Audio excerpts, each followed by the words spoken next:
Chris Cuomo here. Welcome to NewsNation, where right and left come to be reasonable. The game, my brothers and sisters, the sickening, ugly, obvious game. No better example than what we're living right now. This tweet this morning from Chairman James Comer, the top Republican on the Oversight Committee, announcing he issued nearly a dozen subpoenas. I actually thought it was related to Russiagate when you look at the list, because it's like the same cast of characters, Comey, Mueller, Loretta Lynch. But it turns out Congress is now in Epstein mode, and I'm here for it. I believe in transparency. I want it for UAP still, haven't gotten it. I want it for Kennedy still, haven't gotten it.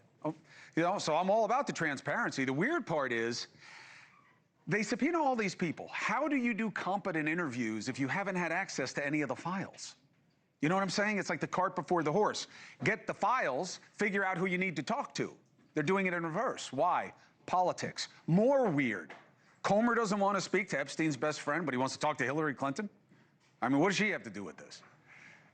So you don't want to talk to the president for obvious reasons. What about Alex Acosta, the ex-Trump official who cut Epstein a very generous non-prosecution deal? How about survivors? How about hearing from them about who they say may be relevant?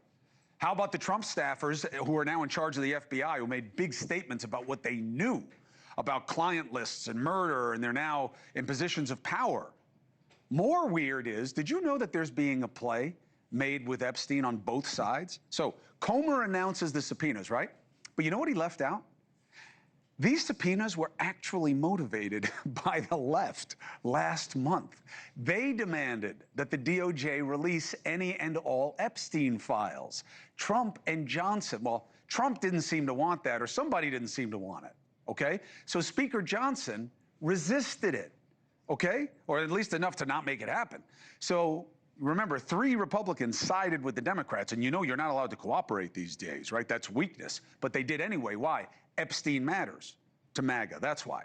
So the left may want the disclosure because they think this is bad for Trump, but at least they're asking for all the files to be released. The right didn't like that request because it's bad for Trump, so they made their own request. Instead of asking for everything, they held a second vote after the Democratic vote to depose big-name Democrats. You see what's going on here? It's so ugly, so obvious. Why doesn't the MAGA party want what MAGA promised? Look at this list of people. It's everybody that MAGA loves to hate. Bill and Hillary, Merrick Garland, Comey, Mueller. Now, got to be fair, it's NewsNation. It's not just Democrats, okay? They're also calling for Trump's former attorneys general, Jeff Sessions and Bill Barr. They were in office when the DOJ opened a second investigation into Epstein. That's when he killed himself or was murdered, if you go deep down the rabbit hole of non-proof. Then we have the play on Ghislaine Maxwell. Congressman Tim Burchett, okay, who's joining us tonight, was able to get the Oversight Committee to issue a subpoena to her so she testifies before Congress. Now, for whatever reason, the right doesn't seem to want her before Congress. So Comer, even though he issues subpoenas today to get to the bottom of Epstein, he actually blocks Congress interviewing Maxwell until her Supreme Court petition to appeal her case is over, in the interest of justice. I keep doing this. This actually means BS. I've decided. It's air quotes, but really it just means this is BS, okay?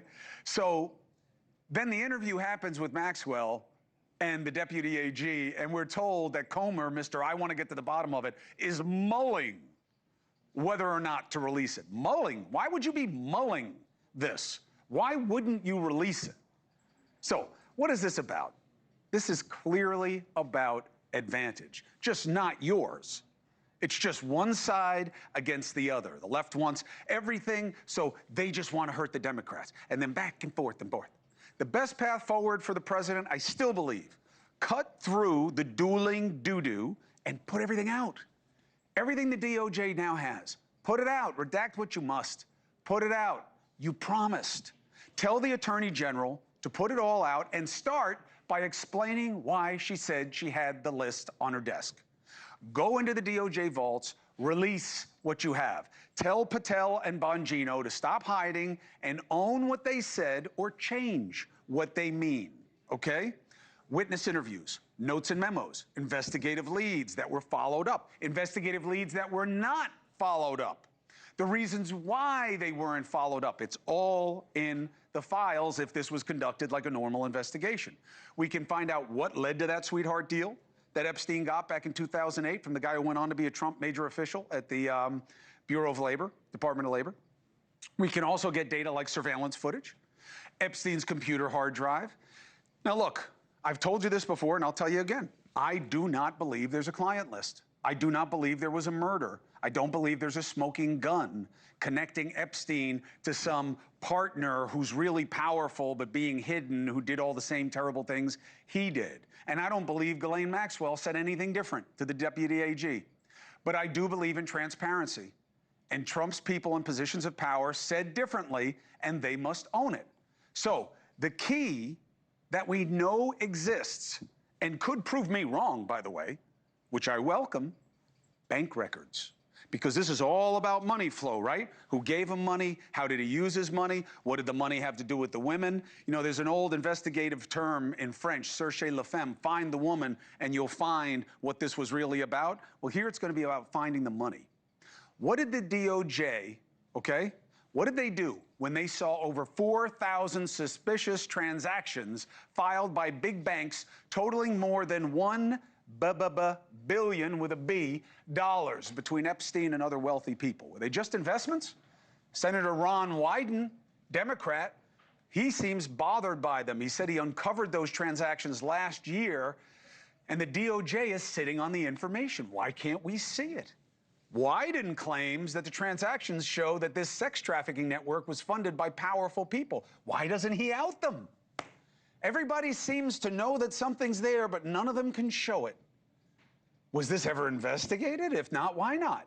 Thank you for watching. Subscribe below and download our NewsNation app right now on your phone, and you will get fact-based, unbiased news for all Americans.